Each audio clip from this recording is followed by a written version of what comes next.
Loha Ian, Obuyes Rolando, Alejo, Mark, Window 5. Hi guys, good morning. Nandito na tayo ngayon sa LTO Mandaluyong. Yan yung office nila dito. Yan, medyo hindi gaanong maraming tao. Obuyes 382. Naantay na lang natin magbukas yung window 6 kasi dyan tayo nakaan. 382. Bali, August 20 ngayon. Ito yung update. August 20, 2024. Ito yung update natin. Malalaman natin mamaya kung bakit wala pa rin tayong plate. At kung ano ba ang dapat gawin natin kapag wala pa tayong plate. Alejo, Loha 256. Alejo Park, Window 5. Ayan, Mandaluyong District. Kasi dito nakaregister yung aking yung motor ko. Dito, bali, dito nakarehistro. Tayo na lang natin magbukas. Okay na po. Ayun, syempre, nangingi muna tayo ng consent kung pwede ba mag-video dito sa loob. Ang sabi naman sa atin pwede. Ayun, ito maganda to kasi malalaman naman natin mamaya about dun sa temporary plate. Diba, August 20 ngayon. 2024. Ang oras is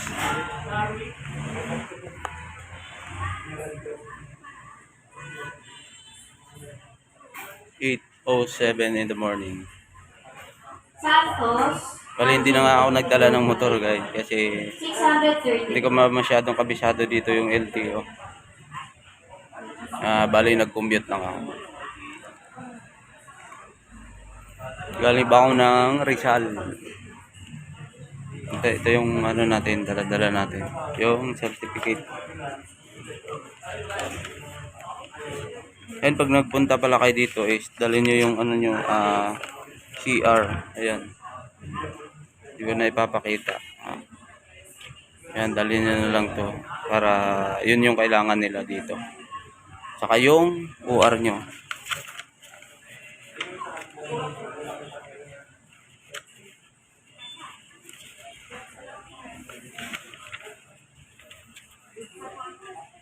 Bago na po kasi yung OR natin. Ito yung mukha ng OR.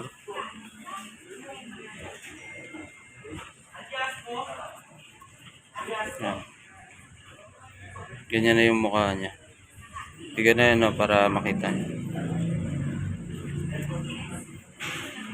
Bali, ang dala natin yan OR at saka CR. Baka kasi hanapin. Pero mas maganda dalhin nyo na yung CR niyo. Kasi alam ko yun na yun yung kailangan nila.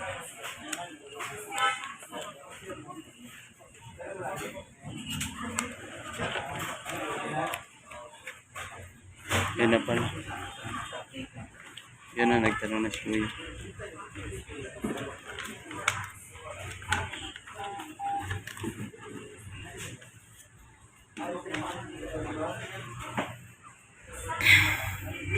Naabangan natin. Sa 6. Hindi ko na malaya. Nagbukas na pala.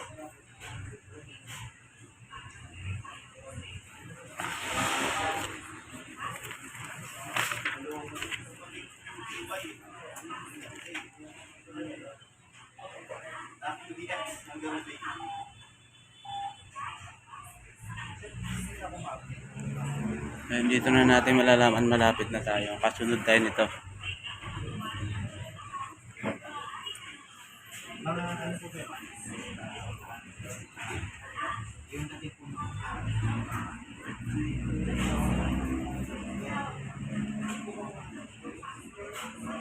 Ayan, makinig kayo mabuti mamaya sa sasabihin.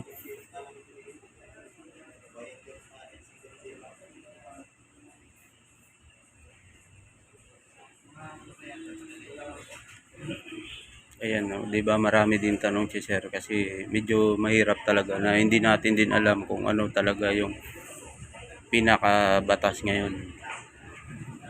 Kung ano ang dapat gagawin.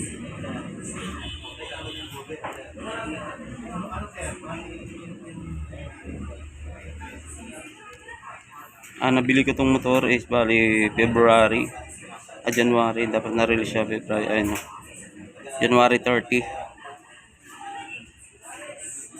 Kaya ilang buwan na ngayon, wala pa rin yung plaka natin.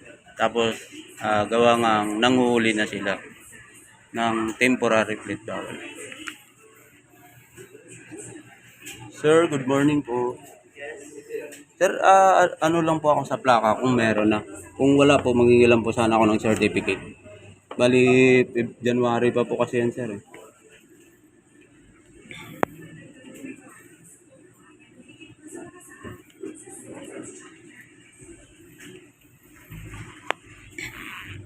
Ayan, i-check na ni sir kung meron tayong plaka o na-release na yung plaka natin.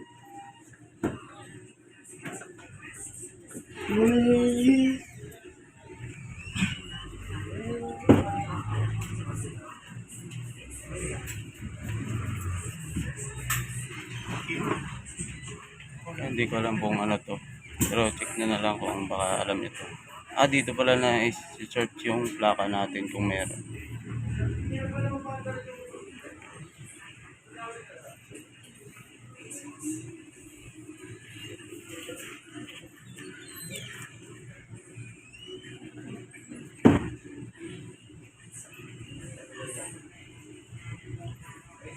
Bali dyan ba?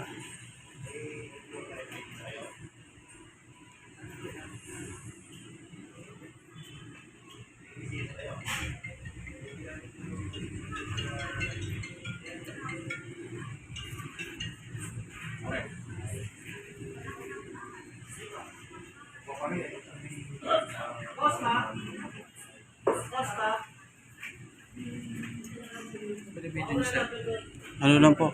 Recording lang. Vlog yan. Vlogger kayo, sir? Opo. Hindi ko sir, baka... Hindi ko naman po yun sa namang mukha.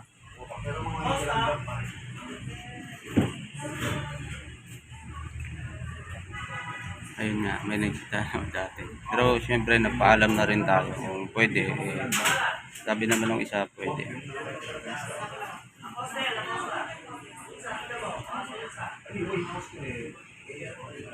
Ay, sa mga pupunta pala Mandaluyong is walang gaanong tao dito at mabilis din naman yung proseso nila dito. Sana meron na tayong plaka. Nag-aantay tayo.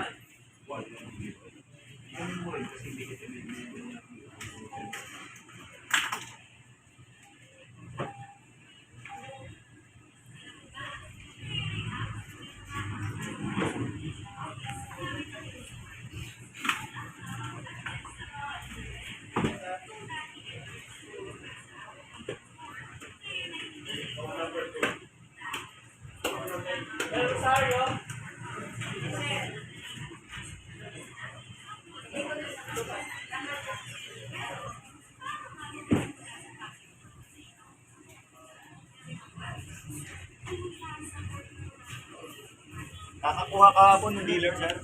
Meron na. Ayun, tamang-tama. Meron na pala tayo nakuha na. Kasi nung nakaraan, pinalo-up ko rin to. Meron na. Ay, buti na.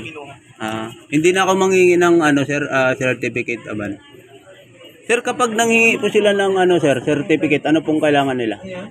Bakit certificate, sir? Kapag temporary plate po. Kapag temporary, usually hindi naman tayo nagbibigyan sa Ang binibigyan kasi natin ng mga authorization to use improvised plate, Opo. yung nag-duplicate lang. Nasa memo naman yun.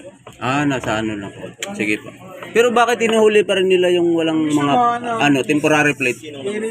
Yung sa LTO, 'di ba may na memo na ba? LTO ng kasi alam nila na wala pang plaka yung iba talaga. Ganun Alam ba? nila yun. Sige po. Hindi totoo yung balita sir na nag-extend sila ng 1 month kasi dapat Nag-extend August sila. 1. Usually talagang inaano nila yung no plate, no travel. Pero yun nga, kaya nasabi ko, na-extend yun. At alam naman nila kung ano yung mga huhulihin nila. Sige po. Salamat sir Thank you. God bless po. Sir, baka naka-ano yung video nyo ha. Huwag Ano mo po? po siya na may ha. Wala naman po sir. Hindi naman po kayo kita.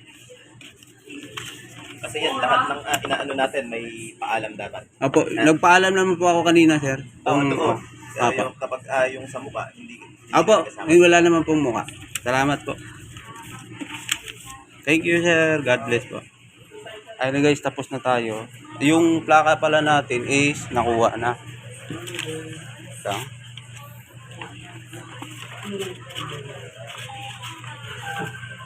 Nakuha na ng dealer kahapon. Bali, dadaanan natin ngayon. Sana nandun yung plaka natin. Kaya isa din sa mga dahilan na hindi talaga ako nagdadala ng motor. Kasi baka mamaya iwas violation tayo. Ingat lang tayo.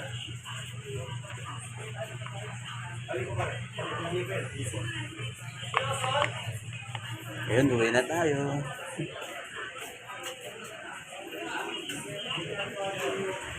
Ayun, hindi masyadong tao dito.